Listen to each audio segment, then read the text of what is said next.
Okay, let's continue this symposium with the second talk given by IFI. You might have noticed him right here. So it's the word easier. Thank you. Can everyone hear? Am I okay, audible? Okay, raise your hand if you can't hear me. I should begin this talk with an apology. The talk is based upon some notes for a seminar I gave at NYU in 2006. And I hurriedly prepared a talk from those notes for this occasion. And I tried to take account in the small amount of time I had of the recent literature on it, much of which has been produced by some members of this audience. I'm not sure I've been able to fully take it into account, and so I apologize in advance for any blatant omissions.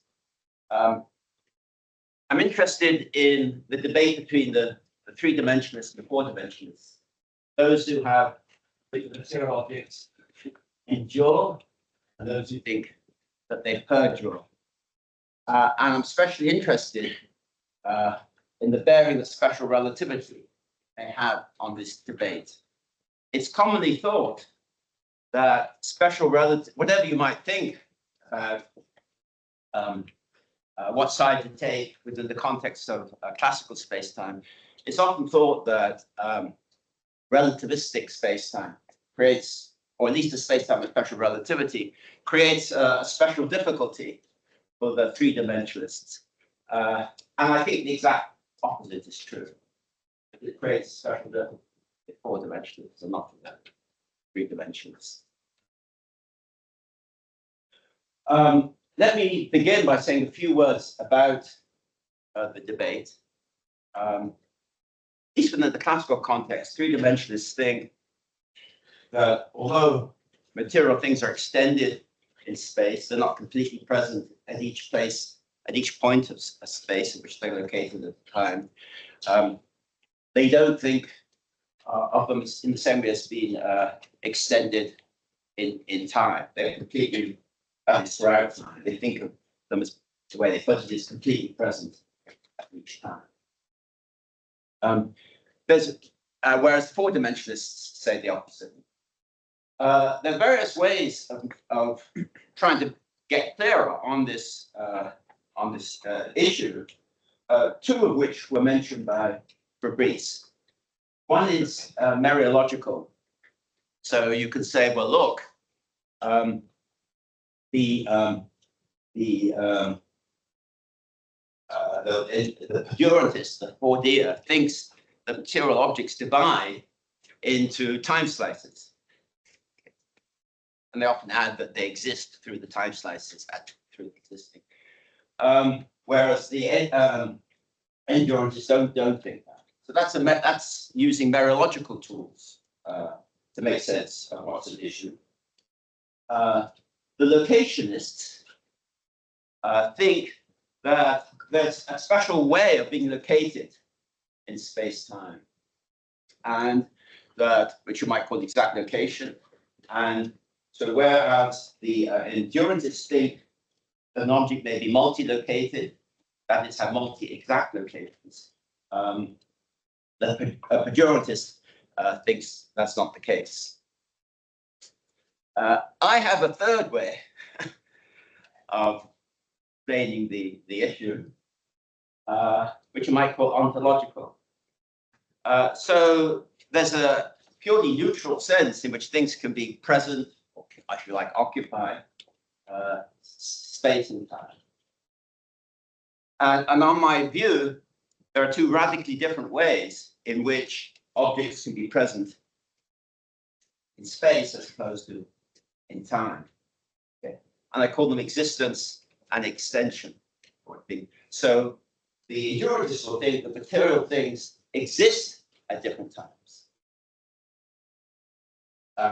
And whereas they're extended through space. So they're not extended at a time.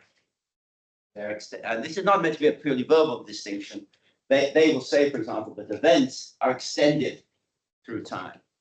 They don't exist at different times. So on this view, there are just two radically different ways in which an object can be present in space or in time. And you can, as I say, depending on what kind of object it is, it could go one way or another. So I actually happen to think that the rollers are existent both in space and in time. So, okay. But in the case of material things, they're existent at times, they exist at times, but are extended in space. Okay. So this distinction, the way I put it, has very important mereological consequences. It's not itself a mereological distinction, but it has important mereological consequences. And I just want to mention one of them because it will play a prominent part in what I go on to say. And that has to do with what you might call aggregates or compounds of things. So I might have some aggregates, I'm going to be talking about this a lot, aggregate or compound of particles, some sort of quantity, let's say a gold. We might ask, and I take this to be a quantity in the strict sense. Okay. So I might ask, again, this isn't the classical context of classical space. I might ask, when does this quantity exist? And it exists if and only if all the particles exist. If one of the particles would cease to exist, then it would no longer exist. So now, if I ask at a given time, where is the quantity? It is where any one of the particles is. So existence is subject, is a form of complete presence. It's subject to conjunctive conditions of presence. To be present in the sense of existence for a compound, or aggregate to be present in the sense of existence requires that all the component parts should exist. It can't be completely present unless the other things are completely present. Whereas in the case of extension, to be present, say out at a place, for a compound only requires that one of the components be present. So in this way, with this very elementary theory of existence and extension, you can explain why quantities of compounds of objects have the kind of existence and locational conditions that they do. Actually, I don't think this is even possible on alternative views. Okay. All right, so that's just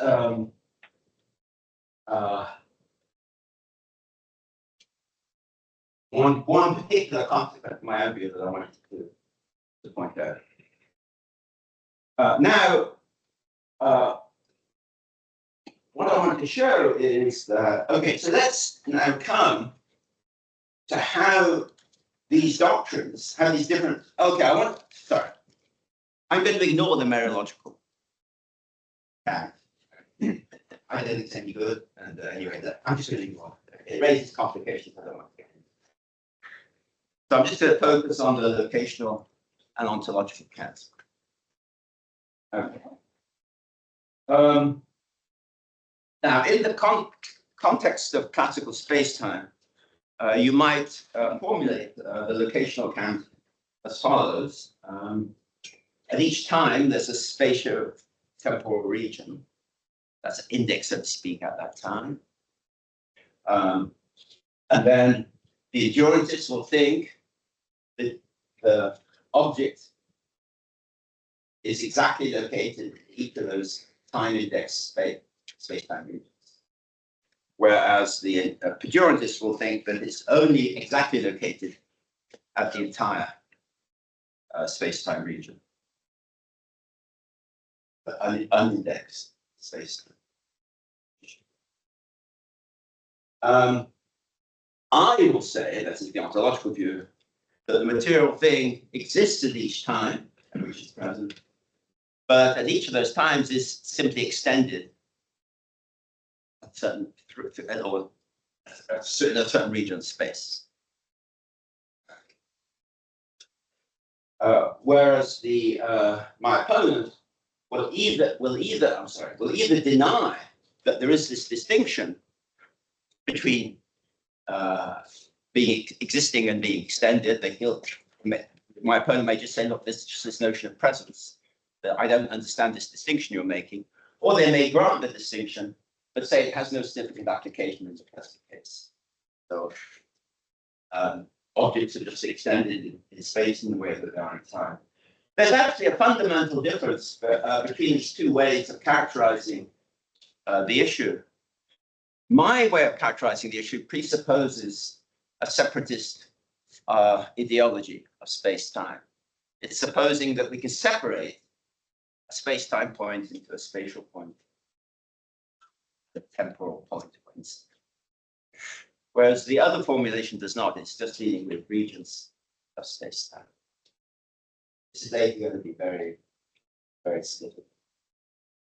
Now, I formulated these doctrines within the context of classical space-time. How should they be formulated in the context of the space-time of special relativity? For the, and in a way, Fabrice already covered this. For the locationist, this is easy. Because he's already dealing with space-time regions. Before they were indexed to a time. So instead of dealing with these time-indexed space-time regions, he just deals with some sort of counterpart, a chronal region or what have you. So time-like space-time region. So he just substitutes these other things for the time-indexed regions. What can I do? Because I am assuming a separatist ontology of space-time. I have points in space and instances of time. Well, the obvious thing to do is to relativize the doctrine to a frame of reference, inertial frame.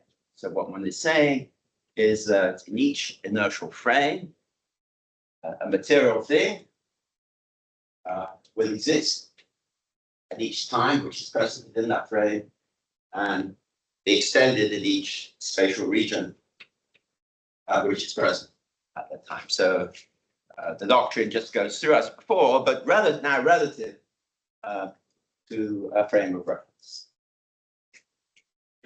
So the way the two doctrines get extended is very different. I might note that this might seem odd, but somehow suddenly I start relativizing the doctrine. But if you're no longer in classical Newtonian space-time, but in Galilean space-time, you need to relativize to a frame. At least go some way towards relativizing to a frame of reference in any case. So it's not as if special relativity is forcing something on us which we couldn't even have envisaged before. All right. So why then should it be thought that the special difficulty here for someone like myself who relativizes the doctrine to a frame of reference? Well, why not do that? And I think the main reason that it's, or at least one of the main reasons you might think that there is a special difficulty is this. Within classical space-time, we can attach some kind of ontological significance to the time at which something is present, as opposed to the location, spatial region at which it's present. But it's hard to see how we can attach the same ontological significance when we're in the context of relativistic space-time. I think Pooley and Gibson in a paper make a point of this sort. Because the thought is this, but when I look at the time within a relative frame, or at which something exists, that time is some kind of artifact. It's not something that's intrinsic to the object itself, but it's partly a product of our perspective on the object, or the way we represent the space-time or what have you. we have some foliation of the space-time. It's a product of that space foliation, the reference to the time. So why attach any ontological significance to the fact that we've adopted this particular foliation? Okay. So for this reason, it's thought that we can no longer attach the kind of ontological significance to something being present at the time in a particular special way that we could within the context of classical space. So I think that's a very serious difficulty. I'm actually going to deal with it later, not right now. Hold you in suspense. So what I want to do now is to raise a difficulty for the opposing views, and this is a difficulty both for the ontological idea and also difficulty actually for the locational 3D. I never liked this locational stuff, and without exactly knowing why, it just gave me the creeps. And it's actually partly a way of articulating why I don't like it. Part of the reason is this: that you actually lose the motivation for the original view. The motivation is dependent upon this distinction between time and space. It's a different way in which material objects are present in time as opposed to space. And you've completely lost that. Talk about achronal regions. They're a fudge. They evoke space and time. It's not a way of getting at time. You've lost the original insight once you go that way. Anyway, that's part of, that's why kind of way I find it creepy. Not that I ever convinced my opponents. Okay. All right. So I'm going to introduce a certain character called Goldie. And Goldie, I briefly mentioned Goldie, but not by name. Goldie is a quantity of gold. So there are these gold particles, and it's this quantity of gold. It could be a gold bar in front of you. Well, that's Goldie. And Goldie is the aggregate or compound of gold particles. Okay.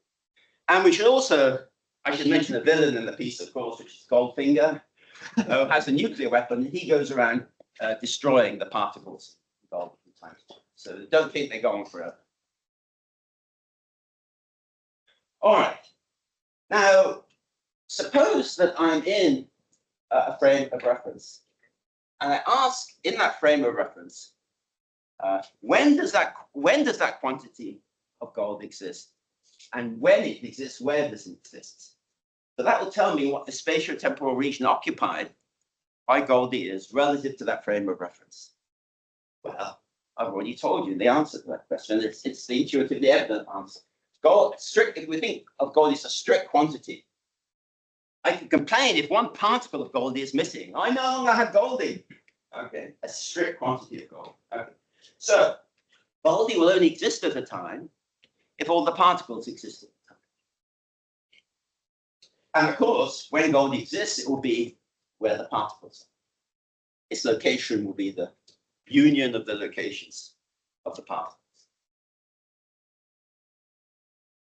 And so the spatio-temporal location, the entire spatial location of Goldie, will just be the union of all these things. We just go through each time and see where Goldie is. I hope it's evident to you that Goldie's spatio-temporal location will differ from frame to frame. On this understanding of when Goldie exists, is present within a frame. Let's just take a very simple case. Suppose Goldie consists of just two particles. And in one frame of reference, they're simultaneous, and another, they're not.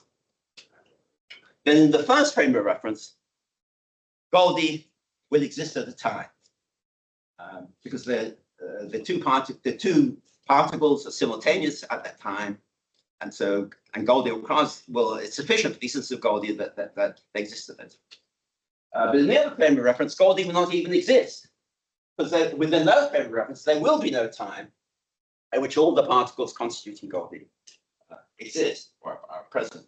Okay. Generalized example. This is an extreme case where I have two particles, Goldie not existing in one frame, have Goldie existing of many particles, and so on. And you can see by the same kind of reasoning then in general, especially with Goldfinger around,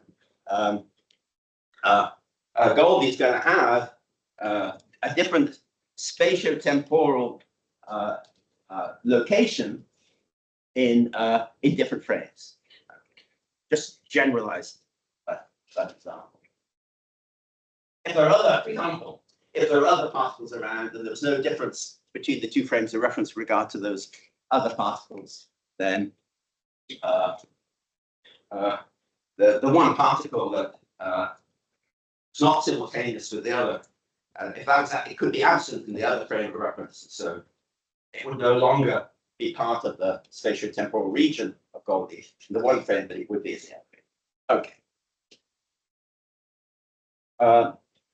Why is this a difficulty for the four-dimensionalists? It's because the four-dimensionalist has no reasonable account of what Goldie is. They want to think of Goldie as the occupant of a space-time region. But which space-time region? Well, you might say, look, take the union of all the space-time regions occupied by Goldie in different frames of reference. But that doesn't tell us how Goldie gets to be what gets to get different spatiotemporal locations in the different frames of reference. At least on the standard way of understanding what the location of Goldie is in these different frames of reference, what you would do is already take that frame-independent spatiotemporal region, and then you have some foliation that's given by the frame of reference. You have exactly the same space-time region. It's just that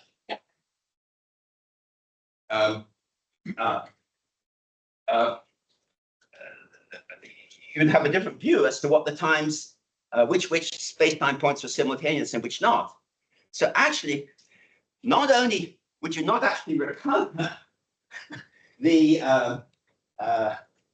space-time regions you should, which should vary from frame to frame. Not only that, you wouldn't even get the right space-time region, because in some frame of reference, I'd have Goldie existing, even though all the particles didn't exist at some certain time, even though all the particles didn't exist at that time. Okay. So this way of thinking of what the frame of reference is giving you a perspective on what Goldie is, wouldn't even work. In fact, what this would do is, if you thought of Goldie as having having occupying this space-time region, not relative to a frame, Goldie would be what you might call a loose quantity of particles. But some of the particles might not exist at a given time in a frame for it to exist. That's what will happen. I'm not sure about a diagram here, but I was trying to do it without a diagram. Okay. So here's one particular way in which you might try to think of Goldie as really having a spatio-temporal location. It's frame independent, and as the frame relative spatial locations being perspectives, so to speak, representations of that underlying spatio-temporal location, but it just doesn't work.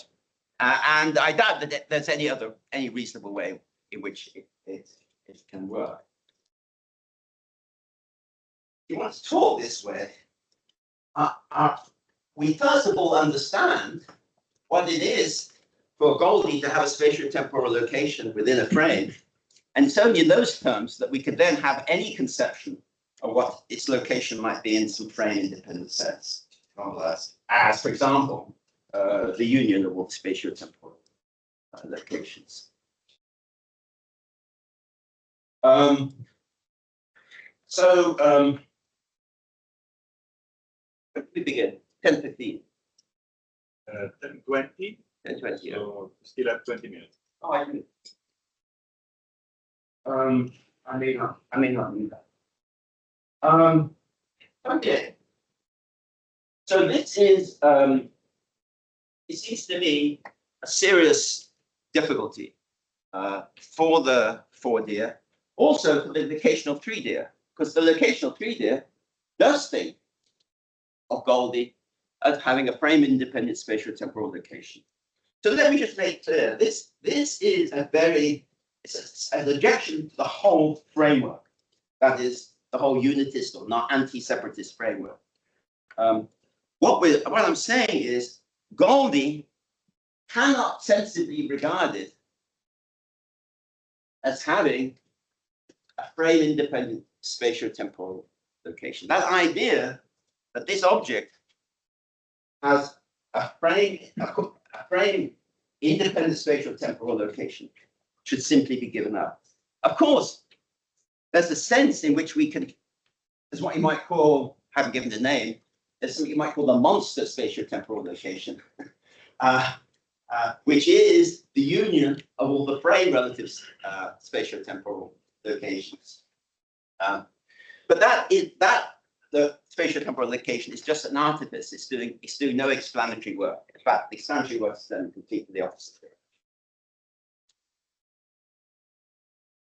And let me just mention this. Oddly enough, there's a similar thought in the locationist literature, which is that we should think of again, it's not frame relative, we should think of the entire space-time region occupied by an object as a union of its exact locations. So it's a similar thought, that somehow the entire location, spatial temporal location, should be regarded as a fusion of other spatial temporal locations. But this is a completely different kind of fusion because we're fusing the spatial temporal locations in different frames. Yeah, we're not dealing here with some frame-independent notion of exact location. But it's odd that there's a similarity. Okay, let me consider a couple of responses that the 4-deer or the locational 3-deer might make. One is this: I don't care. I'm just interested in the fundamental particles of physics, and who cares about your ordinary ontology of cats and dogs, cups and saucers and what have you? Okay, maybe they have to be eliminated or reconceived, but the science comes first. That's not my view. I care very much about cats and dogs, and as an Englishman, cups and saucers too. But my case is not a case of an object of ordinary ontology. My case was a quantity of gold, and such quantities are fundamental to the ontology of chemistry. Chemistry deals with quantities. So many atoms of hydrogen, so many atoms of oxygen come together to form water, and so on and so forth. So it's not just ordinary ontology that's in jeopardy here, it's the ontology of chemistry that's also in jeopardy. So I'm not sure that even if the 4-deer has this kind of scientific point of view, he should be so cavalier about this particular case. Another response you might make is this: oh, you thought there was one Goldie. There are many, perhaps infinitely many Goldies. Each frame of reference gives rise to its own Goldie. And of course, you can count the Goldies, the many Goldies as one, but strictly speaking, they are one.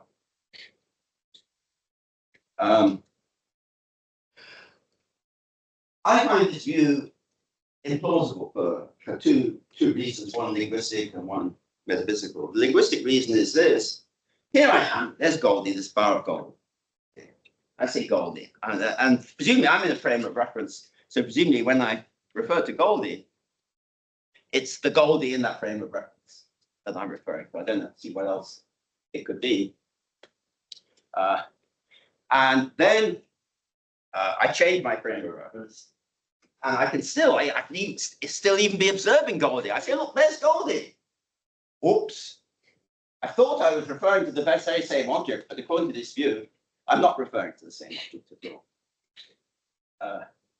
This strikes me as preposterous, actually. Anyway, not a conclusion to be welcome. The other reason it's more metaphysical is this. It seems to me that there's a straightforward frame-independent characterization of what Goldie is. Goldie is the compound or aggregate of certain gold particles, P1, P2, That's what Goldie is. And in saying that, I've uniquely specified in a frame-independent way what Goldie is. My opponent has to say, either the specification is not adequate, you haven't properly specified what Goldie is, if it's frame independent, or that this doesn't characterize the unique object at all. You thought that you were characterizing unique object when you said it's the aggregate of these particles, but there are many things that are the aggregates of these particles. And before we had something that was linguistically preposterous, this now strikes me as metaphysically preposterous. It seems to me evident that I can specify what Goldie is simply by saying Goldie is the aggregate or compound of these gold particles. I want finally to return to the question that I raised but didn't answer, namely, how can this frame relative notion of spatial location bear the kind of ontological metaphysical weight I want to put upon it? Okay. Or another way of putting it is, how is it even possible that there could be objects whose spatial temporal location depends upon their perspective and whose spatial temporal location is ontologically significant in the way that I've said they should be? Well, part of me is inclined to be somewhat dismissive about this worry, because I've demonstrated to you that there are objects of this sort. Okay, unless you convince me otherwise, I'm more inclined to think that there are objects of this sort, whatever concerns of this sort that you might have. But I think it is a real concern. And what I want to say is it arises from a very basic misunderstanding about spatial temporal location, and as given from a certain perspective.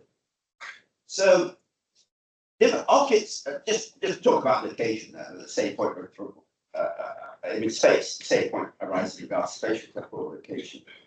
A very natural view to have is that if something has a spatial location from a certain perspective, there is the true or underlying spatial location that it has. And the location from perspective is some kind of projection from or representation of the true, the underlying spatial location. And I agree that in many cases, this is the case. This is the case. If, for example, I have a two-dimensional perspective on a three-dimensional object, clearly that two-dimensional perspective is a projection of what is the true or the underlying spatial location. Okay. So this is often seems to be how it is. But I don't think how it has to be. Okay. There may be certain conceptions of spatial location that are not derivatively perspectival, but the non-derivatively perspectival, where we have to give up the idea that the perspective we have on the location is a perspective on some underlying location. A good example of this is with the rainbow. There's a rainbow in the sky. I think there are rainbows. I think it would be absurd to deny there are rainbows. I've seen many of them in my life. Where is the rainbow? Oh, it's there. It starts at that brow of the hill, and it ends at that brow, and it has this shape, and so on and so forth. It's in the sky. fairly high up. It's beneath the plane though, that's flying over and so on. Okay. So from my perspective, the rainbow has a location. Of course, from other perspectives, it has a different location. Apparently, from the sky, if you're up, they can look circular. Now, surely the rainbow has locations in different perspectives, and someone can get it wrong. Perhaps I'm not looking clearly, what have you. There is something that is the location of the rainbow from a certain perspective. But the location is not any kind of, there's no real underlying location of the rainbow. I mean, the best you could do is look at the raindrops, you know, say that's where the rainbow really is. But then what's the relationship between the raindrops and the, it's this complicated relationship, it's no obvious projection or what have you. And to say that's where the rainbow really is, so it actually, they all, that's where the rainbow is, so yeah, many water droplets. The idea that has an impact, so it's not just that, but that it calls for a scientific explanation for how we go from the raindrops where they are and how the light is moving to our perspective on the rainbow. And I'm just talking about the concept, the very concept of the location of the rainbow, which certainly does not depend on its underlying scientific factors. So it seems to me that in the case of a rainbow, we have the idea that the location of the object could be relative to perspective without there being any true underlying location on which the perspective is a perspective. And so what I want to argue is that we should have a similar view of material things within the context of relativistic space-time. They are, if you like rainbows. I mean, you can even think of this in mathematical terms. So mathematically, we think of the locations given by a set of space-time points. And of course, then when we have a perspective, a frame of reference, what we do is we have a foliation and so forth. And of course, then what that foliation is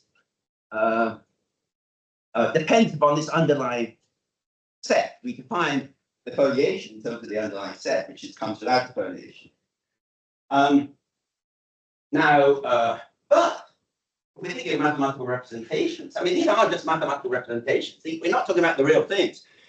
Why not? The mathematical representation of a thing could be a function. It could just simply be a function taking you from frames to space-time regions.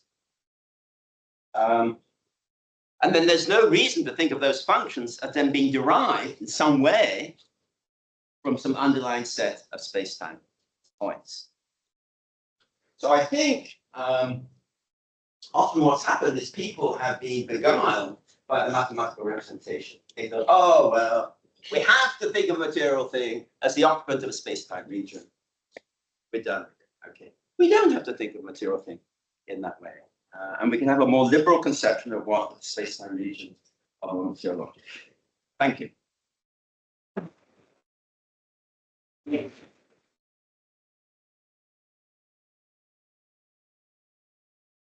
Yeah. Lots of time for questions. Please keep your hands up while Susanna. Thank you very much. I wanted to ask about rainbow.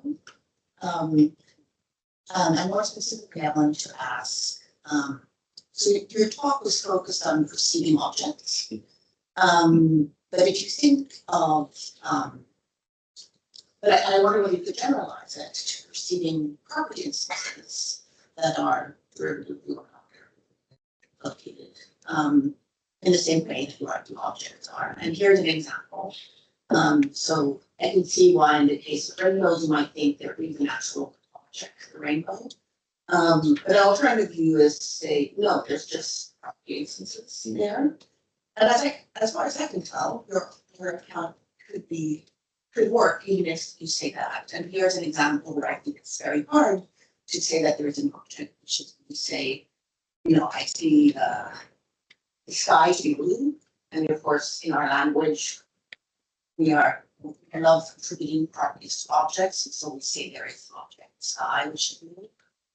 But it's very hard to make the case that there's actually an object to which the blueness applies. So it's more natural to say the properties stuff there.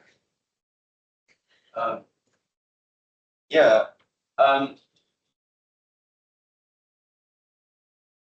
I actually inclined to think I love ordinary ontology. I want to respect it as far as I can. And the apparent linguistic means by which we refer to ordinary ontology. But look at the sky. So there is something, the sky. So I'm inclined to think yes, there is something but the sky. I think it has a location. I mean, it's up there rather than down here. Okay. How exactly to characterize that location, I think, is a very interesting question. And raises very serious issues as to how we are to relate, as it were, the space of the sky to what we regard as ordinary physical space. To me, that's a sort of open problem. I mean, there are lots of things you can say. The sky's the limit. Where does the sky begin? Where does it end? Okay, these are questions you have to ask. You can say today where it begins. That's not the only possible view. You could say that the sky occupies a different spatial framework. Both kind of subtle distinctions we ordinarily make don't apply, but then there's some way in which they are connected. That actually would be my own view. So we're actually operating within a different spatial framework. The sky being up there. But then there is a very serious question as to how that spatial framework relates. So even in that case, I'd be inclined to think that an object is the sky. And in this case, of course, you're talking about color properties. And I was interested in the location properties. But yeah, but similar considerations might apply even when it's done like that. Something we don't normally regard as relative, actually. Thomas, thanks. Okay, just consider this response on behalf of the coordinators. Goalie is really just a mere sum. So you describe it from one frame, and you can apply whatever concept you like, a lump of gold. You describe that mere sum, which mere sum is supposed to be independent characterization of time and frame. You look at it from another frame, you don't see the gold because the particles from that frame are not simultaneous. So where's the problem? It seems to me that the problem only comes in by very robust assumptions about what gold is. I wonder whether you're begging the question because the coordination says, well, the rest is conceptual. So gold is a mere sum. I mean by mere sum. I'm using your term. I might okay. In your sense. Okay, my sense. Then or confusion. But okay, unrestricted. Okay, but then what's the spatial temporal location of gold? Yeah. What? Yeah, it has it has some invariant spatial temporal location. What is that? What is? Well, and what you have to say, the only thing you can sensibly say, it seems to me. the thing is to find out. I mean, first you pick out different sums, probably with your practice of picking something out in a frame. So you're moving at a certain velocity. You're picking out this, right? This thing gets assigned a 4-dimensional region. Now I can switch frames and look at exactly that thing in that region from another frame. It's going to be quite skewed if I move very fast. Who cares? 4 dimensions doesn't care. And in another frame, I'm moving at a different speed. I'm pointing something. I'm going to pick out something else. This is what it is. It seems to me that you're expecting some maybe you're making assumptions about the nature of this thing, how it's supposed to be. across frames, and then of course you get the problem, and you didn't make that explicit. So I wonder whether that's the bit where you're making quite robust metaphysics about worldview.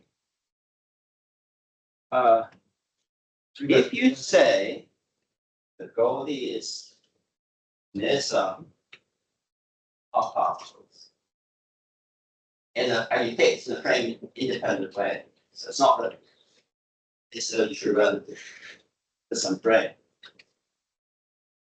You're going to put it. Then there's a question, quite generally, of near sums as to what their spatial temporal relation should be.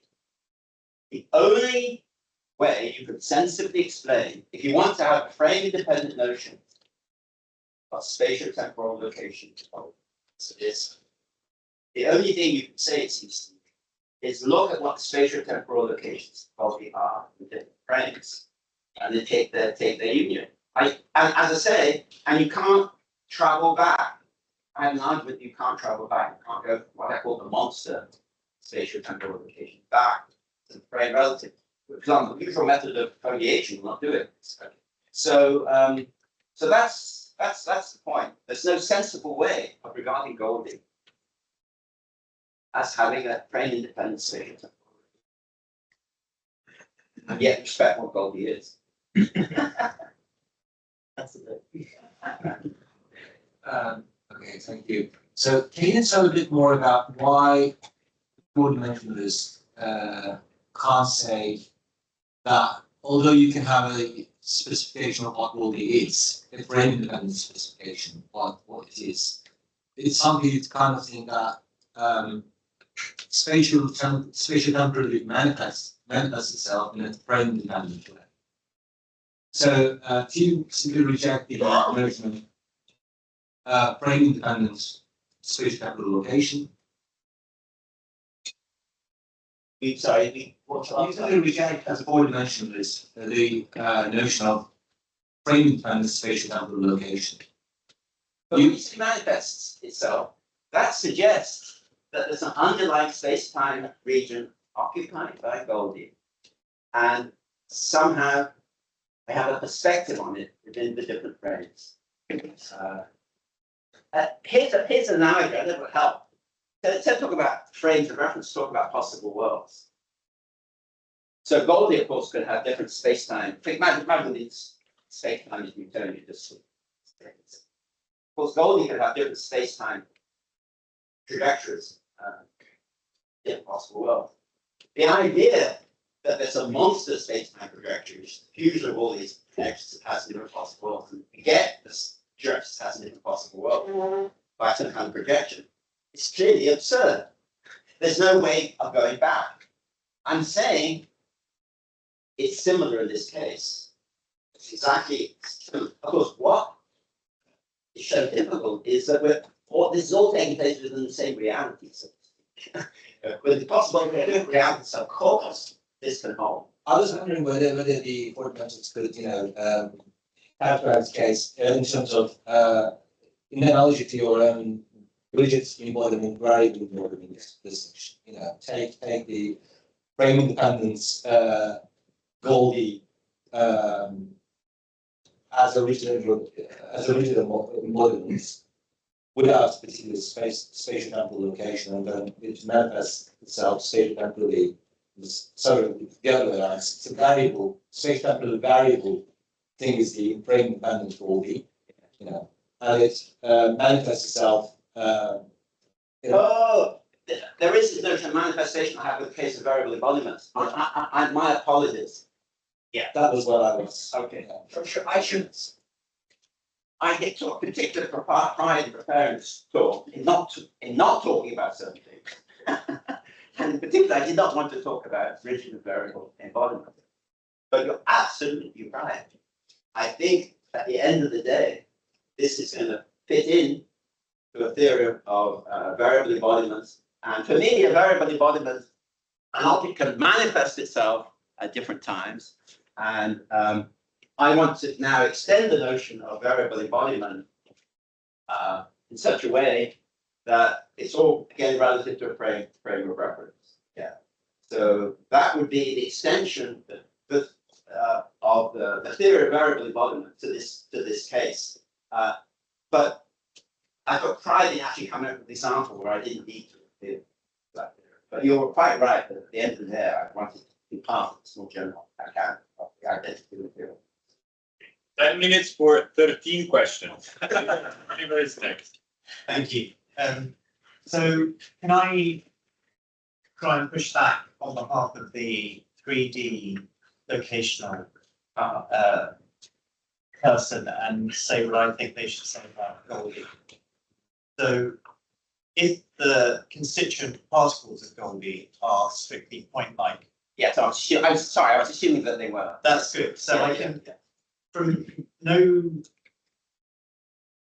frame of reference, just thinking of locations in space-time, I can think of these one-dimensional families of locations in each particle. Yes. And now I can consider how frames of reference divide up space-time. Yes. And in some of those, in most of those, you will get spatial locations at a time where all the particles are there, so Goldie is there, from the perspective of that frame. Now, if these particles are slightly strange and their trajectories are really very small temporally, then there may be some frames where there are no slices, no spatial locations, where all of the particles are there together. And in those frames, you know, Goldie doesn't have a spatial location. In some sense, Goldie exists. So the natural story to tell, if you're taking the perspective of that frame, there are these particles that, you know, one exists, goes out of existence, another exists. Yeah. They never get to be Goldie because, but Yes. but Goldie does exist from the no frame perspective and has spatial locations in this a-priori sense. So what's going on? Well, all that's going on is that when you adopt the perspective of that frame, you're just ignoring some legitimate spatial locations. Now, if you're just sort of bundling up the multi-locations of the parts, considering the thing is a fusion, then why do I have to consider collections of locations that are space-like? Why can't I consider, you know, collections of locations that are also chroma, or you know, so why isn't that a location of this fusion? And if you're thinking of it as just some fusion of particles, I think that is a location of that thing in space-time. But if it's a lump of gold, if you're thinking of it as more than just a fusion, something that has some principle of cohesion, then there's a story about when you take the various locations to constitute a location of a thing like that, and then that legitimizes you focusing in on the a-priori.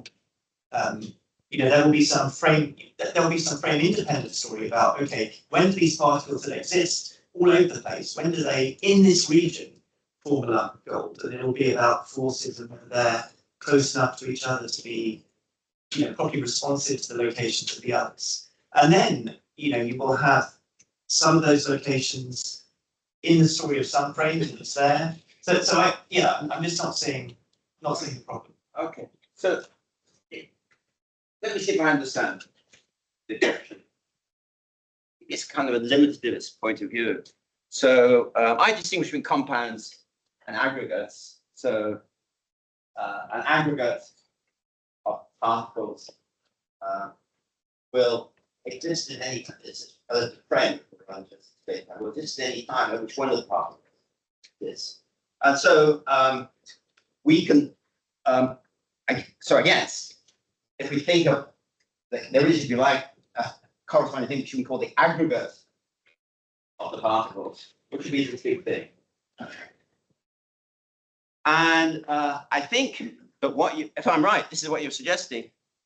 This is really the only thing that there is. And sometimes in a frame of reference, it forms a number or a quantity, and sometimes it doesn't. Okay. So we just have this single thing, the aggregate. This frame of reference, it's now a lump. Okay, what we have to say is now a lump, it's no longer a lump. Okay, so actually, some people have similar views about the stature of the clay. That my view is there are two things: the stature of the clay. You can say no, the clay is now a stature. So it's a similar kind of view. this aggregate is now alone. But yeah, you can talk that way. You can refuse to recognize certain entities. But these entities are there. Let's try to take account of what. Same thing about the rainbow. There aren't rainbows. But water drops can have this property of being rainbowish, and so anyway, so that would be my response. It's more a methodological response. Let's not try to be a limitalist. Let's try to take account of everything there is for what it is, and not what we would like it to be. Okay, Fabrice is next. Yeah, thanks. So you rely heavily on this notion of inertial frame of reference. So this gives you, this time, Yeah. time structure. Now you move your accelerator for your not.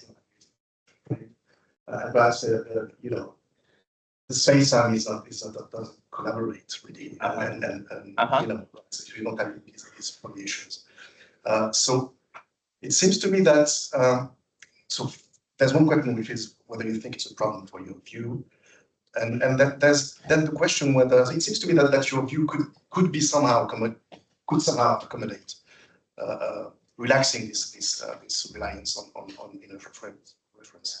But I don't quite see exactly how. But yeah, that's a very good question, and this is a real issue, and I haven't given it any thought. Yeah. So to be fair to myself, I was simply interested in the question of whether special relativity poses a special difficulty in this view. But you might argue, well, maybe special relativity doesn't, but general relativity does.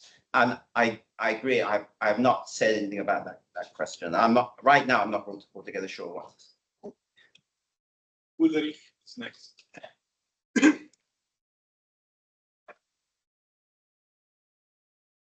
Thank you very much. Perhaps it's going in a similar direction as some of the other questions, but I was wondering whether the Durantist should just reject the demand that she give an account of exact fusions, because even by your own lights, whether or not an exact fusion exists and An exact fusion. So a fusion of gold particles that exists if we don't use all the gold particles. Oh, that's what you meant by, is that what I call it, compounding? Yes. Okay. Yes. Okay. I thought at some point you called it exact fusion. I might be wrong. Yeah.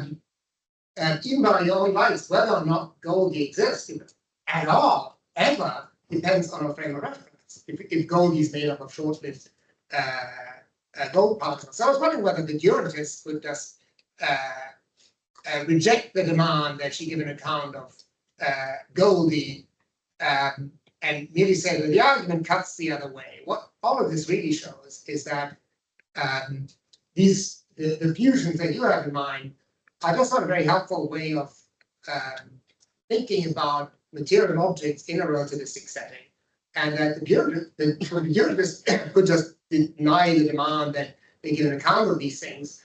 And I say, look, it's sort of like asking an atheist to give an account of immaculate conception. Here we are in a relativistic setting, and the precise arguments that you gave show that these fusions is not the wrong way of thinking about material objects.